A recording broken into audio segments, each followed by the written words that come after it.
خیبر پختونخوا میں security forces کی 2 مختلف کارروائیوں میں بھارتی پراکسی فتنہ الخوارج کے 23 دہشت گرد ہلاک ہو گئے۔ آئی ایس پی آر کے مطابق 16 اور 17 نومبر کو سیکیورٹی فورسز نے خیبر پختونخوا میں 2 کارروائیاں کی۔ باجوڑ میں کارروائی کے نتیجے میں 11 خوارج ہلاک کیے گئے۔ ہلاک خوارج میں ان کا سرغنہ سجاد عرف ابو ذر بھی شامل تھا۔ آئی ایس پی آر کے مطابق سیکیورٹی فورسز نے خوارج کے ٹھکانے کو مؤثر انداز میں نشانہ بنایا۔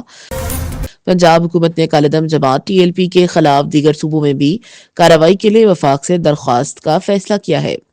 ترجمان پنجاب حکومت کے مطابق وزیر اعلیٰ مریم نواز شریف کی زیر صدارت امن و امان کی صورتحال پر اجلاس ہوا۔ ترجمان کے مطابق وزیر اعلیٰ مریم نواز نے کامبنگ آپریشن مستقل جاری رکھنے کا حکم دیا۔ ملتان کے ایڈیشنل ڈسٹرکٹ اینڈ سیشن عدالت نے ثانیہ زہرا قتل کیس کا فیصلہ سناتے ہوئے مقتولہ کے شوہر علی رضا کو سزائے موت کا حکم سنا دیا۔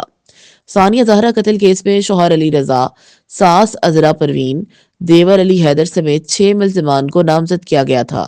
عدالت نے فیصلہ سناتے ہوئے شوہر علی رضا کو دفعہ 302 کے تحت سزائے موت سنائی، جبکہ ساس عذرا پروین اور دیور علی حیدر کو عمر قید کی سزا سنائی گئی۔ 5 لاکھ روپے جرمانہ بھی عائد کر دیا گیا، جبکہ 3 ملزمان کو رہا کر دیا گیا۔ سعودی ولی شہزادہ محمد بن سلمان نے امریکی صدر ڈونلڈ ٹرمپ سے ملاقات میں امریکہ میں $1 کھرب تک سرمایہ کاری بڑھانے کا اعلان کر دیا۔ منگل کو سعودی ولی عہد شہزادہ محمد بن سلمان امریکی صدر ڈونلڈ ٹرمپ سے ملاقات کے لیے وائٹ ہاؤس پہنچے۔